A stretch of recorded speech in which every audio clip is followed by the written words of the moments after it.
All right, this is going to be video 4 for L'Hopital's rule. We're going to do the indeterminate form of 0 multiplied by x here. So if we take a limit of something and we get in the form of 0 times infinity, then we should be able to put it into L'Hopital's form. So let's take a look at our example, which is a question from the book. You can see where it's at. Okay. So if we plug in 0, and notice we're going from the positive side, that's because natural log has a domain of, so ln of x has domain from 0 to infinity, but not including 0, so we can't evaluate the limit from the negative side. We're at 0 for that matter. So we're going from the positive side only. At any rate, this equals 0, because x at 0 is 0, and ln of x at 0 we know is going to go to negative infinity, but it's still a 0 times infinity sort of situation, so we still have 0 times infinity.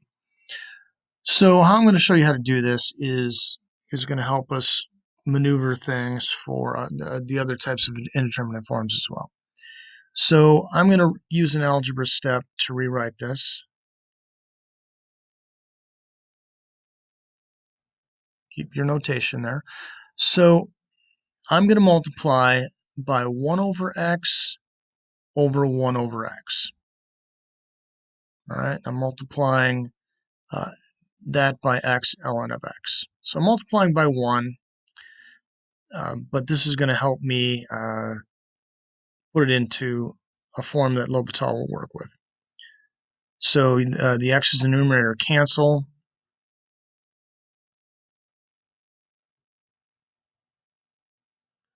So I'm just left with the natural log of x up top, and the denominator I have 1 over x. So now if I evaluate this at 0, well, ln of 0 is undefined, so that goes to, well, negative infinity, but that's okay.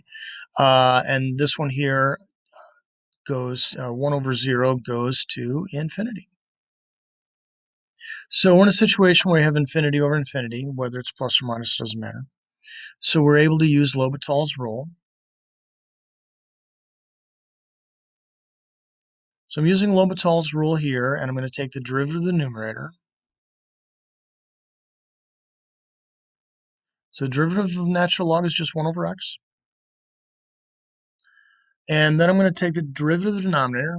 Derivative of the denominator is negative 1 over x squared. And this is because if y equals 1 over x, that means y equals x to the negative 1, and y prime equals negative 1 x to the negative 2, which equals negative 1 over x squared. So this is how we took that derivative of the bottom. At any rate, I'm not going to evaluate this limit yet. Let me scroll down. But this equals the limit as x approaches 0.